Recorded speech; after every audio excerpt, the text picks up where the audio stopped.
La Spezia would provide a stunning backdrop to film any boat, but it helps when that boat is as good looking as the Solaris Power 48 Open.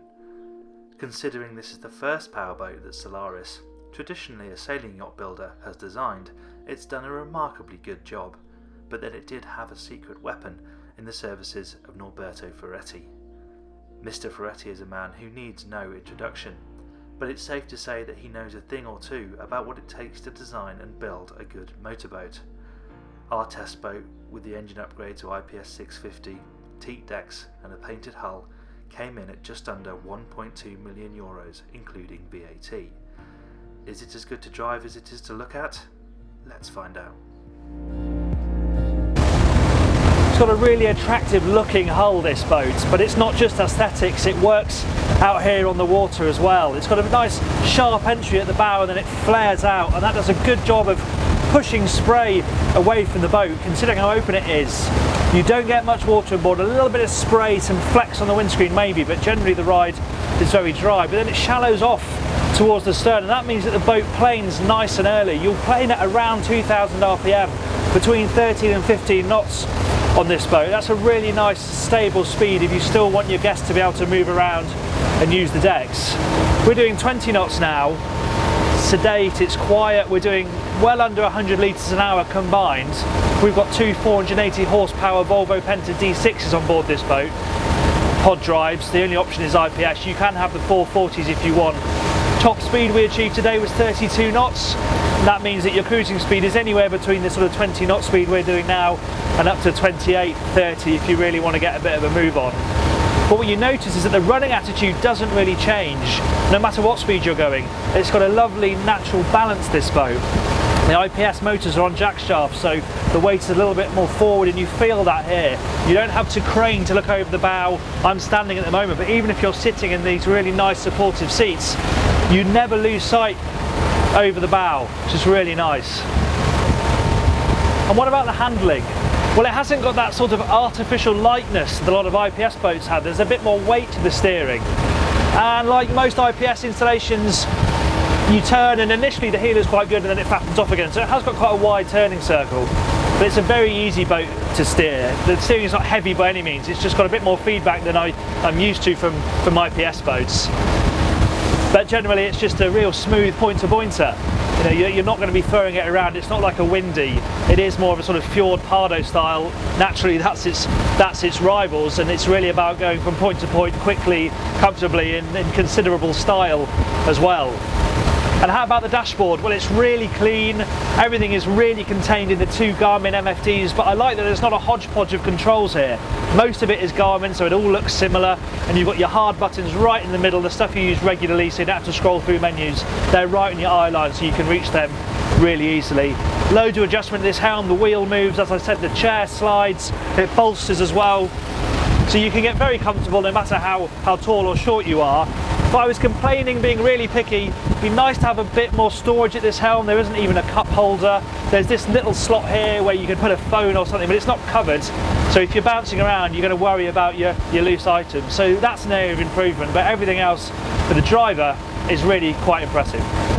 Now, of course, because it's IPS, you get the joystick. This particular boat hasn't got a bow thruster fitted, and as good as IPS is, and it really is very good these days, I would want a bow thruster personally, because I just think, certainly when you're berthing stern to in the Mediterranean, for example, you want the fine adjustment of being able to just tweak the bow, because if you do it with the joystick, yes, the bow moves, but the stern moves as well, and you don't always want that to happen when you're in a strong crosswind. So for me personally, as controllable as it is with the joystick, I would want to add a bow thruster to the spec as well.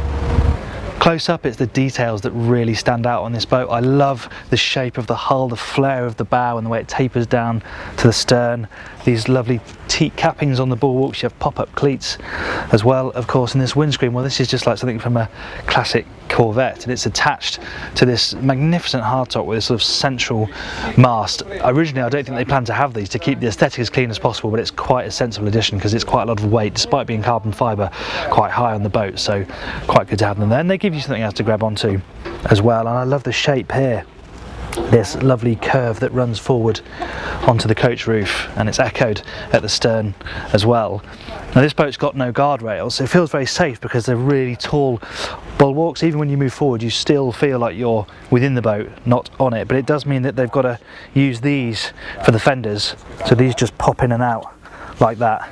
I'd be terrified of losing one of these if it did spring out on its own, but actually, given the constraints, it's actually quite a nice solution. Slots in like that, and you can adjust the height of the fender just by running them through this eye here. You're not short of sunbathing space aboard the 48 Open. You've got a big sun pad at the stern. You've got this really big one here, space for 3 or 4 people up here on a sunny day. But again, it's a practical boat as well, and that shows here at the anchor locker, which opens up. It's a split locker, opens up on gas rams. It's really deep. There's space in there for all the boat's fenders. They're quite big, and obviously you've got nowhere to sort of store them along the deck, so you want them away, and they all fit down in there, and they also have really good access to the windlass. It's a through hull anchor as well, so you can get to the mechanism quite easily, and there's also a deck wash and a shower up here as well.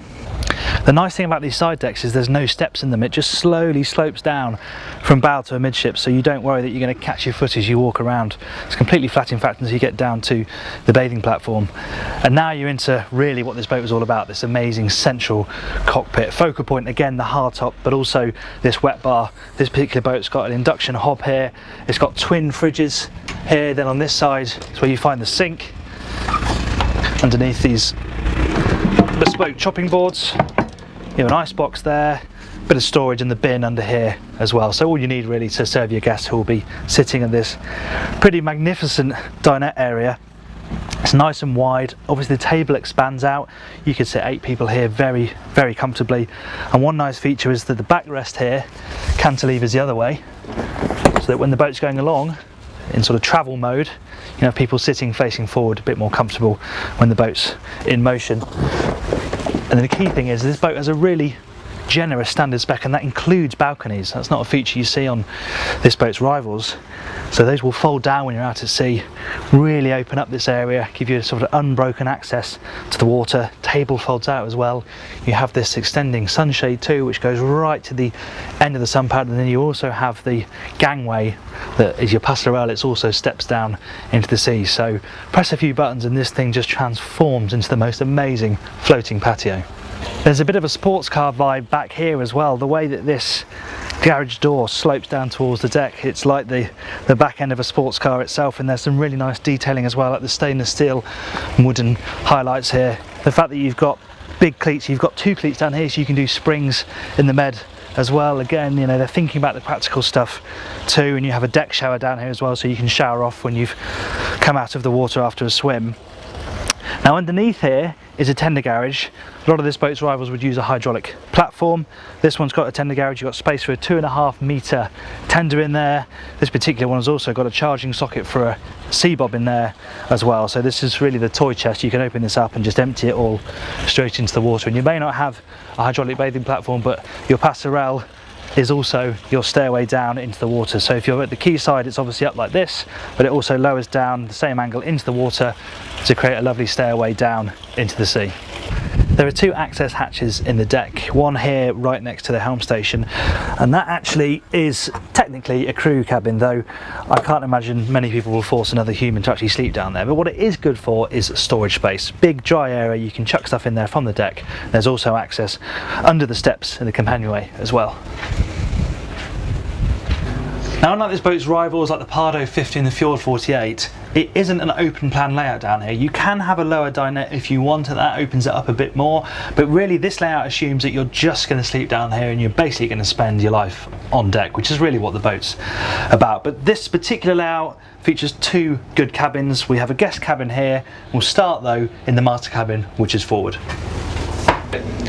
And this is actually a really pleasant space. It's well lit both artificially and naturally.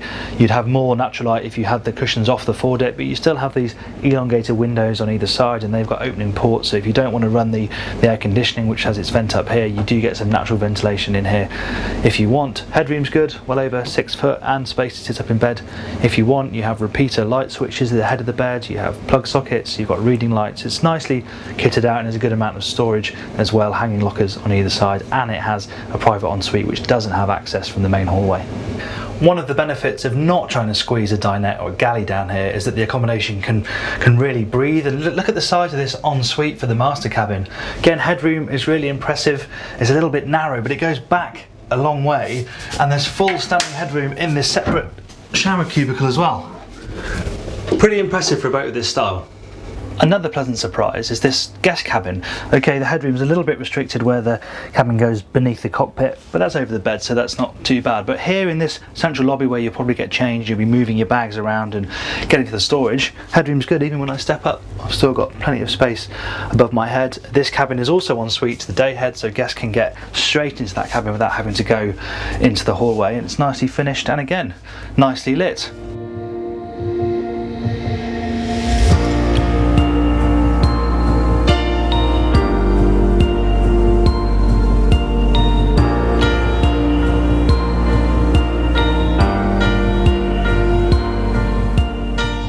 Thank you very much for watching our review of the Solaris Power 48 Open. If you enjoyed this video, please do give it a like, hit subscribe and hit the bell icon as well so you get a notification every time we upload a new video, because there'll be plenty more tests coming along very soon.